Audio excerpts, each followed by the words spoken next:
I used to believe that a mother's love was the safest place on earth. I believed it because I built my entire life on that idea. My son, Daniel, was born on a stormy night when the hospital lights flickered and the rain hit the windows like frantic fingers. I remember holding him against my chest, his tiny heartbeat trembling like a bird's wing, and whispering promises I didn't yet know how I would keep. I promised him safety. I promised him a future. I promised him that no matter how hard life became, he would never feel alone. His father died when Daniel was 7. One moment, I was a wife. The next, I was a widow trying to explain death to a child who still slept with a nightlight. The house felt too big after that, too quiet, too heavy. But I filled it with effort, with love, with sacrifice. I worked wherever I could. I cleaned offices before sunrise. I cooked meals for neighbors. I sewed clothes late into the night until my fingers bled and my eyes burned. Every ache in my body became a badge of honor if it meant Daniel could have more than I did. I skipped meals so he could eat well. I wore the same coat for 10 winters so he could have new shoes. I sold my jewelry, then my wedding ring, and finally the little dreams I once had for myself. And I never complained. Daniel was smart, brilliant, really. Teachers praised him, neighbors admired him. People used to tell me, asterisk, "You must be so proud." Asterisk, and I was. God knows I was. Every success of his felt like proof that my suffering had meaning. When he graduated, I cried harder than he did. When he got his first real job, I stood in the kitchen alone and whispered a prayer of gratitude to a ceiling stained with years of hardship. I thought I had won. I thought life was finally rewarding me. That was when things began to change. Not suddenly, not obviously. Betrayal rarely announces itself. It arrives quietly, dressed as progress. Daniel started visiting less. His phone calls grew shorter. His eyes no longer softened when he looked at me. They flicked to his watch instead. He spoke of investments, properties, opportunities, words that sounded impressive but felt cold. One evening, as we sat at the same kitchen table where I had once helped him with homework, he said almost casually, "Mom, it would make things easier if the house were in my name." I remember laughing nervously. Why would that matter? Paperwork, taxes, you know how complicated things are when you get older, he said, smiling in a way that felt rehearsed. Asterisk, when you get older. Asterisk, the word stung, but I ignored the pain. I trusted him. He was my son. I signed the papers without truly reading them, my hand steady, my heart certain. That house was my only real possession. The walls had absorbed my laughter, my tears, my prayers, but I gave it away willingly because love, real love, does not calculate. Or so I believed. After that, he changed more. He became impatient when I asked questions, irritated when I reminisced, embarrassed when I talked too long. I told myself it was stress, adulthood, responsibility. I made excuses for him the way only a mother can.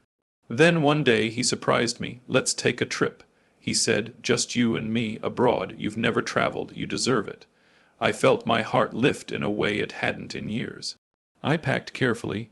I wore my best clothes. I told myself this was a second chance, that my son was coming back to me, that all the distance had been temporary. At the airport, he walked ahead of me, confident, efficient. He held my passport, my tickets, my money. "I'll take care of everything," he said, and I believed him. I always had. As I followed him through the crowded terminal, watching his back disappear into the noise and movement of strangers, I had no idea that I was walking toward the moment when my faith in my own child would shatter. I didn't know that the son I trusted, the boy I raised with my blood and breath, was already planning a life where I no longer existed. And I certainly didn't know that this airport would become the place where I lost everything, so I could finally discover who I truly was. The airport smelled like coffee, metal, and unfamiliar perfume. I stood near the cafe exactly where Daniel told me to wait, my hands folded over my purse like a child afraid of losing it. People hurried past me, dragging suitcases. speaking languages that twisted in the air like songs I couldn't follow. I watched every face, certain that any second I would see my son weaving through the crowd, waving, smiling, apologizing for the delay. 5 minutes passed, then 10, then 30. I told myself not to worry. Daniel was efficient. Daniel was careful. Daniel would never leave me. I rose from my chair and walked toward the counter where I had last seen him. The line had moved. The agent was different. When I asked haltingly if she had seen my son, she frowned and shook her head. I felt a small knot form in my stomach. I checked my purse. My phone was gone. I told myself I must have misplaced it. I searched again, slowly, desperately. No phone, no passport, no money. The world tilted. I returned to the cafe and sat down again, my heart pounding so loudly I thought others might hear it. I stared at the entrance to the terminal, convinced he would appear if I waited just a little longer. An hour passed, then 2. The knot inside me hardened into something cold and sharp. A terrible thought crept in, one I tried to crush immediately. Asterisk, he wouldn't. Asterisk, but memory has a cruel way of arranging itself when you are afraid. His impatience, his distance, his insistence on holding my documents, his rehearsed smile. When the final boarding announcement echoed through the terminal, something inside me broke. He was gone. My son had left me there. I felt my legs weaken as if the floor had turned to water. I clutched the edge of the table to keep from falling. People continued moving around me, living their lives, unaware that mine had just collapsed. I wanted to scream his name. Instead, I whispered it. Daniel. That night, the airport transformed into something hostile. The lights dimmed. Shops closed. The warmth drained from the air. I curled up on a metal bench, hugging my coat, my body aching in ways I had not felt since the hardest years of widowhood. I did not cry at first. Shock is quiet.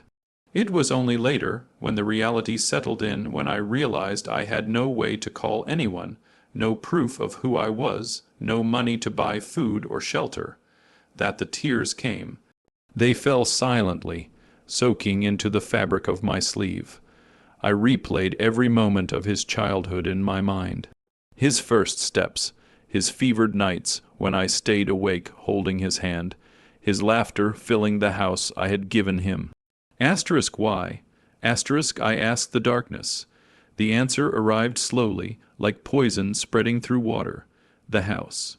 If I disappeared, if I was declared missing, dead even, there would be no one left to challenge his claim. No mother to ask questions. No witness to his betrayal. The thought hurt more than hunger, more than fear. My own son had decided that my existence was an obstacle. Morning came with fluorescent lights and sore muscles. I washed my face in the restroom, staring at a reflection I barely recognized, older, smaller, frightened. I tried to speak to airport staff, but without documents or a phone, I was just another lost foreigner with a shaking voice. They told me to wait. Waiting became my life. By the second day, hunger gnawed at me. By the third, exhaustion blurred my thoughts. I learned how invisible a person can become when they have nothing to offer the world. It was on the fourth day that someone finally looked at me, not past me. She was a cleaning woman, older than me, with kind eyes and a tired smile. She placed a wrapped sandwich in my hands without asking questions. "You look like someone who has been forgotten," she said softly. Those words broke something open inside me. "I haven't been forgotten," I replied, my voice barely holding together. I was left. She squeezed my hand as if she understood more than I had said. That small act of kindness kept me alive. Days turned into weeks. With help from strangers and broken translations, I found my way to my country's embassy. I told my story over and over, each time feeling like I was peeling skin from bone. Some listened, some didn't. But I endured, because somewhere deep beneath the betrayal, beneath the grief, a new feeling began to grow. Not hatred, resolve. If my son thought abandoning me would erase me, he was wrong. I had survived worse than loneliness. I had survived widowhood, I had survived poverty. And now, abandoned in a foreign land, stripped of everything but my will, I made myself a promise as I stared at the ceiling of a small shared room for the first time in weeks. Asterisk, I will go home. Asterisk, asterisk, and when I do, I will no longer be the woman who signs away her life out of love. Asterisk, I didn't know yet how long the road back would be. But I knew one thing with absolute certainty. Daniel had made the worst mistake of his life. The hardest part of surviving is not hunger or fear. It is learning to wake up every morning without hope, and standing up anyway. The small room I slept in had peeling paint and a narrow bed that creaked whenever I moved. It wasn't home, but it was shelter, and I learned to be grateful for that. Each morning I folded my blanket with care, as if dignity could be preserved through small rituals. The embassy process was slow, painfully slow. Forms, interviews, waiting rooms filled with faces that carried their own quiet disasters. I told my story so many times that the words began to sound unreal, as if they belonged to someone else. My son left me at the airport. I would say, some raised their eyebrows, some looked away. One man asked gently, "Are you sure it wasn't a misunderstanding?" I learned then how deeply people want to believe that children cannot be cruel to their mothers, but cruelty does not always wear anger. Sometimes it wears calculation. While I waited, I worked. I cleaned tables at a small cafe near the embassy. The owner paid me in cash and didn't ask questions. My hands remembered labor easily. They had never truly rested. I scrubbed, wiped, served, smiled. At night, I collapsed into bed with aching bones and a mind too tired to dream. It was during one of those evenings that fate, quiet and patient, found me. A man sat alone at the cafe, staring at me with a puzzled expression. He was older now, heavier, but when he spoke my name, it was like hearing a ghost. "Is it really you?" I looked at him closely, and memory stirred. He had been a friend of my husband's. They had worked together long ago, back when life was simpler and promises still meant something. When I told him what had happened, his jaw tightened. "That boy of yours," he said carefully, "doesn't know what he's done. He helped me more than he probably realized. He contacted a lawyer back home. He explained things I had never understood, documents, clauses, rights buried beneath fine print. Things Daniel had assumed I would never question. That was when I learned the truth. The house was not as lost as my son believed. Yes, I had signed papers. Yes, his name appeared where mine once had. But my late husband, cautious and wise, had protected me in ways I never fully appreciated. Lifetime residency rights, legal safeguards triggered by abandonment, conditions that could not be erased by betrayal alone. For the first time since the airport, I felt something warm spread through my chest, not relief, power. I returned to my room that night and cried not from pain but from clarity. I had loved blindly. Now I would see clearly. The embassy eventually issued me temporary documents. The flight home was scheduled weeks later, but those weeks were no longer empty. They became preparation. I spoke with the lawyer over borrowed phones. I gathered evidence, travel records, witness statements, timelines. I learned to speak slowly, precisely, without emotion. Emotion had nearly destroyed me once. I would not let it do so again. When the day of my return finally came, I stood in the airport, the same kind of terminal that had once swallowed me whole, and felt no fear. I was no longer the woman who waited. I was the woman who returned. I did not call Daniel. I did not announce my survival.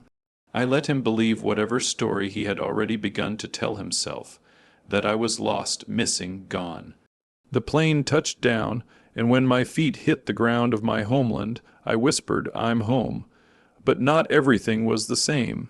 The streets looked familiar, yet distant. The house stood exactly as I remember. Same windows, same door, same memories locked inside. I did not go there immediately. Instead, I went to the lawyer's office. Papers were signed, rights were enforced. Protections activated, everything was set. Only then did I return to the house. I entered quietly, like a memory slipping back into its place. I cleaned, I cooked. I sat in the rooms that had once heard Daniel's laughter and allowed myself to grieve, not for the son he was, but for the son I thought he would always be. Days passed. Then one evening I heard the sound of keys at the door. I felt no anger, no fear, only a calm so deep it surprised me.